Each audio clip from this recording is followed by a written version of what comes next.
So, like I was saying, I'd gotten down, looked into the tile, didn't see Summer. But I went across back over to the left, which is Candace's property, where the other side of the tile is. And that's if you're going out the road, not in.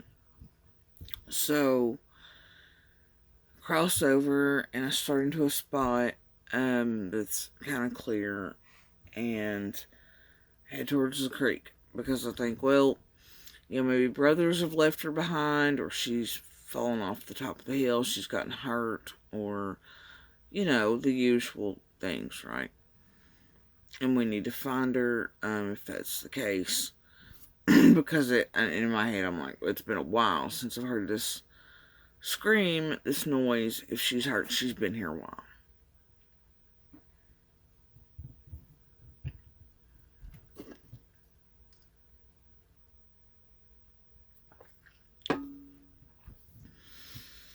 So, I'm wearing sandals, and I know the best thing I can do is get into the water. So, I step into the creek. Oh, because from there I can keep tracks down. Because when you live in areas like ours, worst case scenario.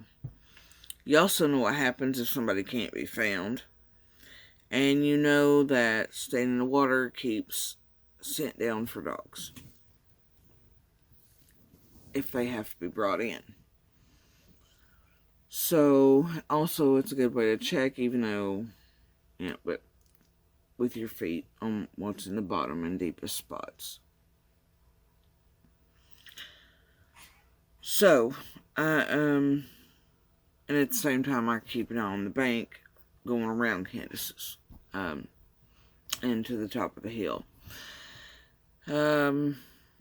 Before I'd stepped into the creek, I could hear the boys go down the left side of their property towards the creek on that side that I had looked down towards earlier. And there was a point there when, I could tell that Candace and the boys had met up when they were hollering for Summer and circling the hill at the top. And Candace was like, to the oldest, was like, what did you do? What did you do? And not like an accused, it was more of a, like, did you not have eyes on your sister? Did you leave her behind? So, literally at this point, I thought, okay, then I was, like, it is that the boys were supposed to have an eye on her and didn't or something. And, so anyway, I'm stepping into the creek. I was, I don't know, not too far in. And, sorry, this one's trying to snatch the phone cord. And, why are there 6 in the house and they're always trying to snatch the phone cord? Hold on. I had to remind them that there's 6 others in here. So anyway,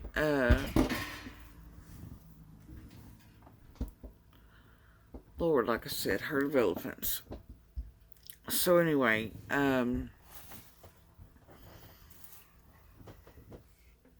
yeah, as I was looking, went a few feet, in to the water, but,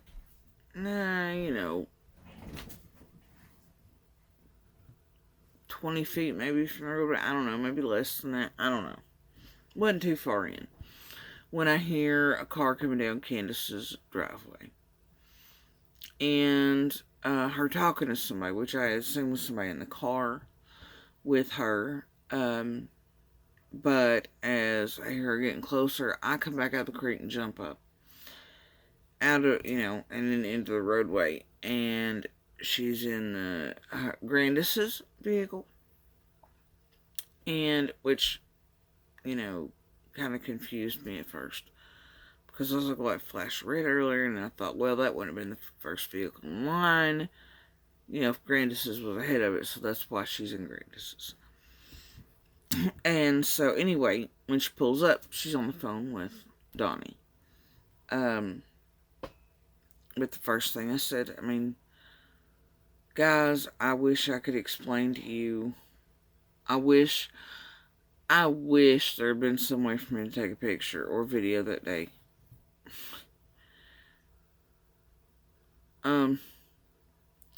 Donnie's on the phone with her, and I didn't even realize the time. It just didn't hit me. But the first thing I say to Candace is, I heard her scream, I'm sorry, I didn't know. And then I realized Donnie's on the phone. And Donnie says something like, so you're telling me somebody's taking my baby girl or something? And I'm like, I'm sorry, I didn't know, I didn't put it together, enough time, right? I was like, because the first thing she says to me is, we're talking together, basically, which is, I'm saying I'm sorry, and she's like, Summer's missing. And I'm like, where's the last place you seen her? And I heard the scream. All this is happening. It's just a jumble, right? And her face is so, the tears that, y'all, as a mother, any mother, if you had seen her face,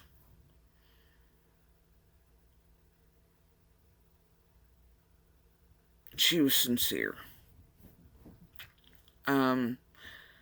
Now, Candace and I and Donnie, it wasn't like we were all like besties or anything like that. I just want to clarify that so nobody's like, we were neighbors.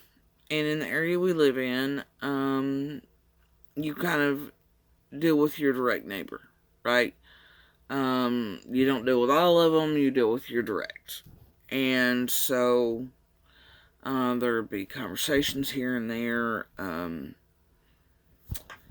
Candace and I kind of had similar issues throughout the years, because it took, I don't know, good 3 years or 4 years or so of us being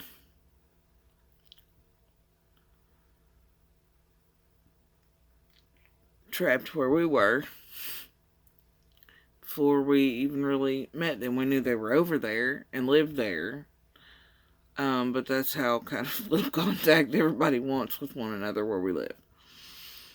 Unless it's an emergency, a murder, or something like don't come on my heel type of situation, right? And anyway, so weren't besties or anything like that. Like cup of sugar, just when the kids need something. Hey, I forgot toilet paper today. Will you watch the kids for this? Or whatever that. Throughout the years, I watched them a few times, even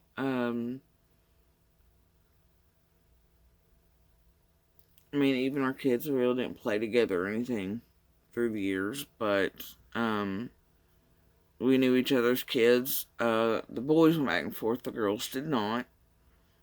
If we had messages to send or internet wasn't working or power was out, it's the boys that would come back and forth. Hate to be double standard like that, but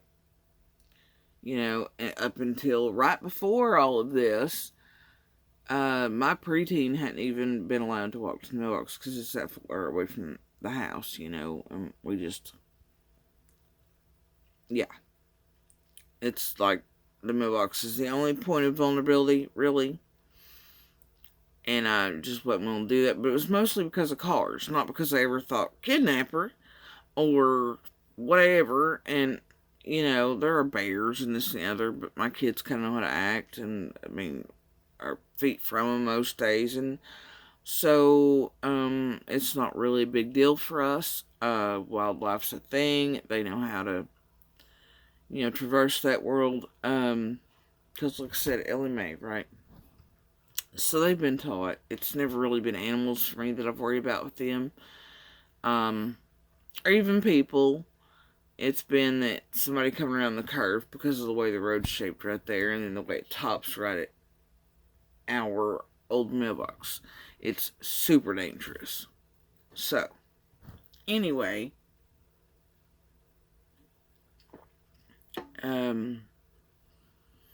but Candace and I had similar issues throughout the years and helped each other through um,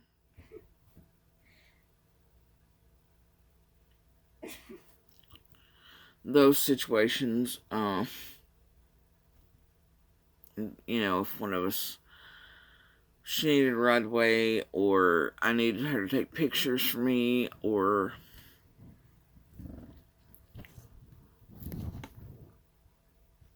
so there was things like that.